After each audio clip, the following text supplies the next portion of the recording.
Welcome viewers to the Spotlight Show. Today's topic is seniors and caregiving. I'm Sharon Snodgrass, a member of the Farmington Hills Commission for Children, Youth, and Family. Our program is known as the CYF Spotlight. We're fortunate to have today with us Mary Judge Buchanan, and she is very active in our senior community with caregiving. She taught 50-year member of Farmington, a resident. She's taught school, she has 4 children, and later on retired and dedicated her interest to the senior caregiving. She's taken courses and is very knowledgeable in the area. We're glad to have her. And we're going to start with about our family, how it's affected by a senior who needs some caregiving. So, usually a person needs caregiving when they cannot meet his or her own needs. And so that might become evident in a very dramatic way. Someone might get in the car to go for a 2-block ride and end up several miles away. We did have one woman whose husband got in the car with 3 dogs, was gone for 3 whole days, and we still don't know where he was. He was found by the police. He had no money, no wallet or anything, but they did bring him home. And that was probably the most dramatic evidence that someone needs caregiving. Usually it's a more subtle indication, something like problems with daily living. Perhaps there's problems with dressing. There may be problems with bathing, with feeding themselves. You may look in the cupboard and see there's no food, or it's heavy on cookies and sweets that an older person would like. They have trouble often taking their meds properly, balancing their checkbooks, keeping their bills paid, shopping, telephoning. Sometimes it is a friend or a neighbor who recommends that someone in the family take a good look at the elderly person who may need caregiving. And of course, a big one is problems with driving the car. And of course, that's usually an indication that somebody needs to have the car taken away from them. But it's not always evident that an elderly person needs care. Sometimes, especially in the case of a married couple, if the wife is having trouble, the husband will very often cover up for her. They don't want the children to know that they need help. Also, sometimes when a person's alone and they themselves have some inkling that they might need help, they don't want anybody to know that, and so they become very skilled at not answering questions directly.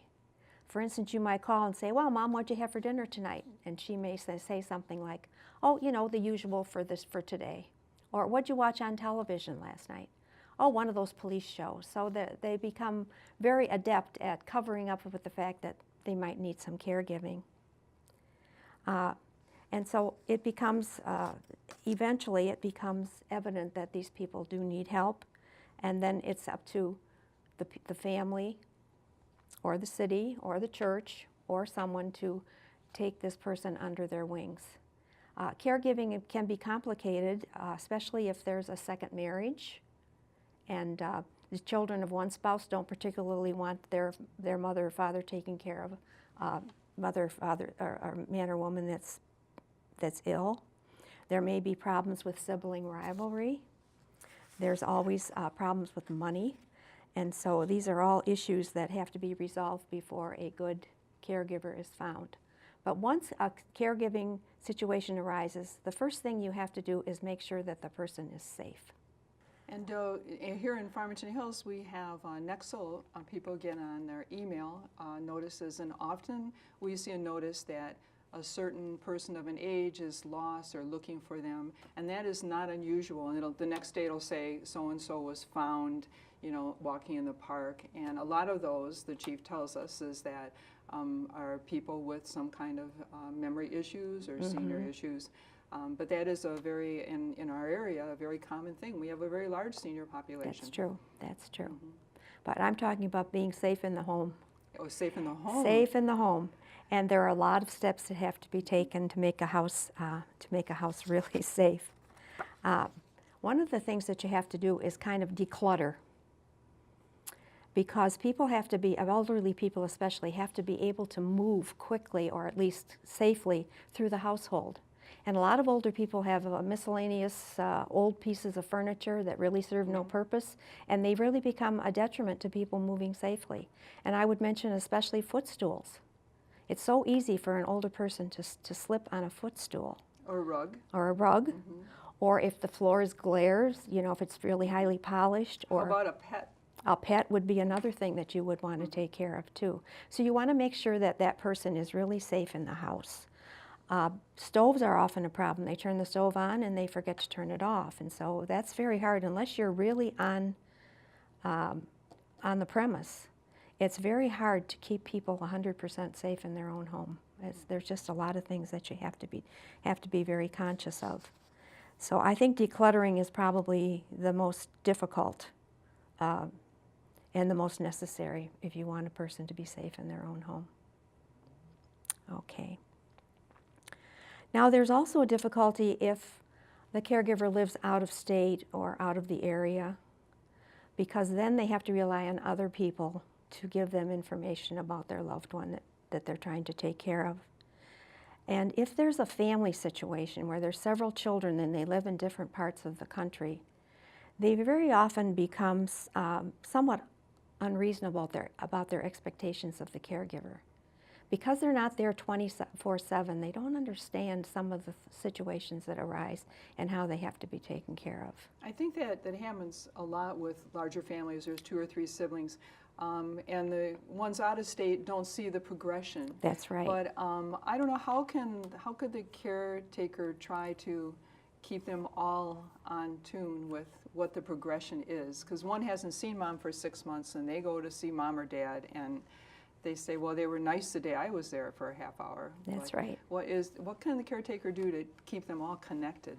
Well, I've had a couple caregivers that have actually taken videos with their phones of some of the behaviors that have been difficult, and then they can share those. It invites discussion. A very good idea. Know. Or you can have, if you have to hire someone, the person that's hired could write a report periodically, and that could be sent to the rest of the people in the family. But it really causes a lot of problems.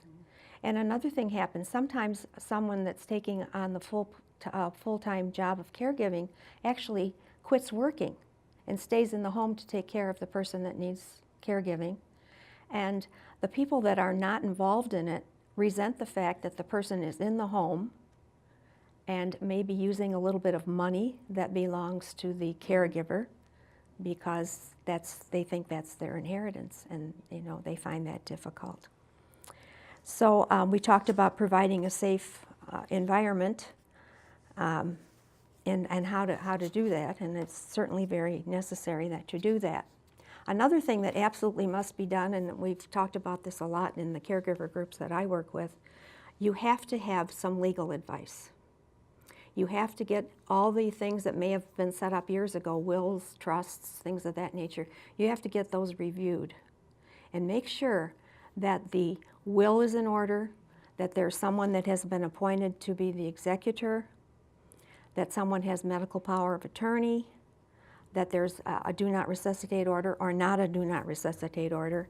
And then if the person's still aware, you may want to discuss what they would like in the way of memorials or funerals.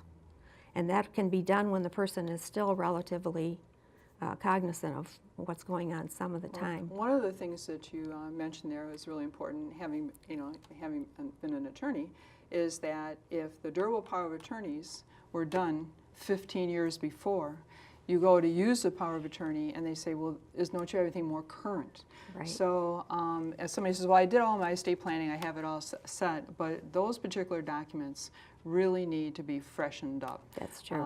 And they've changed over the years. They've added a few things that you now can include. And sometimes the power of attorneys are, banks like their specific one. So when somebody does their power of attorney and they have large accounts at certain institutions, they should say, well, this is my power of attorney. Do you have your own little card or that to fill in? Because they think they have everything done, and then 15 years down the road, it's old. Not that it's incorrect, but it And should be that's refreshed. interesting too, because sometimes an attorney will come in and someone will ask a question about Medicare or Medicaid. And it used to be when an attorney came in to talk to the group, he or she would leave some information for the group, you know, something that would remind them. Now they don't do that because every January, it seems, for the past 7 or 8 years, there's been some kind of new ruling regarding Medicare and Medicaid, and nobody can really keep up with it. And they don't want their name on a piece of paper that may prove to be inadequate within, you know, Right. 9 or 10 months. So that's an important part. Right, right. We do want to talk, we don't want to run out of time today, about some of the local resources that are available. We have a lot here, that's for sure. Of course, then I'm with the Caustic Center, so I'm going to toot their horn Okay. first. Caustic Center is a wonderful spot for people that have any kinds of needs. They provide Meals on Wheels. They have a service where someone will phone the home every day to make sure that the person is up and about. If you need help with purchasing insure, that can also be provided. They have a social worker who often makes home visits, and she can kind of assess of how things are going. We have several support groups. We have a support group for low vision. We have one for strokes, one for caregivers, the one that I'm involved with, and one for grief. They also provide low-cost transportation, so if you need a ride to the doctor or to shopping, you can get that through the Caustic Center by calling a couple days ahead. There's lots of programs. You can get lunch for under $3. There's bingo. There's all kinds of informative programs. Now, and do you also, have to be a Farmington Hills resident to utilize those programs? some you do. Some you do. Some you do. Most not. And we also have a daycare program called Senix. It runs from about 8:30 in the morning till 3:30 in the afternoon. It's a minimal cost. If you live in the Farmington Hills area, a bus will pick you up. The bus drivers are trained to work with people that are handicapped or disabled or have mental problems. And it's just a wonderful place for anyone that needs help or anyone that wants to just get out and meet their neighbors in this area. Another place that's really valuable is called Area Agency on Aging 1B. It's based in Southfield. They have counselors that you can call and talk to. They'll make referrals to specialists. They put on wonderful programs. Every October they have a Caregivers Expo, and that provides a lot of vendors come in and they sell products that are useful for caregiving. They have presentations from legal people, medical people, that kind of thing. Area Agency on Aging also does some work with home help, and some housing, and they're the best ones to call if you have a question about Medicare and Medicaid at this particular point. So that would be, that's very important. Right. Well, Mary, you have so much information and you're so experienced in the area that we can't, get it all into our one short session, but certainly we'd like to have you come back and do a second program and complement some of the things that we've talked about and maybe talk a little bit more about the different kinds of dementia or Alzheimer's or what, everyone doesn't have the same issues. They have the same forgetfulness or the same behavior patterns, but what they have is different. So thank you so much for coming. You're very informative, and hopefully we can talk you into coming back for a second program. So that's all for this program from the Spotlight on Seniors and Caregiving. And hopefully the suggestions and places that you can contact will be useful to you. And I'd encourage people to contact and have some resources available if you have aging family. Do it ahead of time, not when you have to take the car keys away, but know who you can go to and what you can do before you're in a crisis mode. I think that would be helpful. So thank you for watching, and hope you watch more of our Spotlight shows.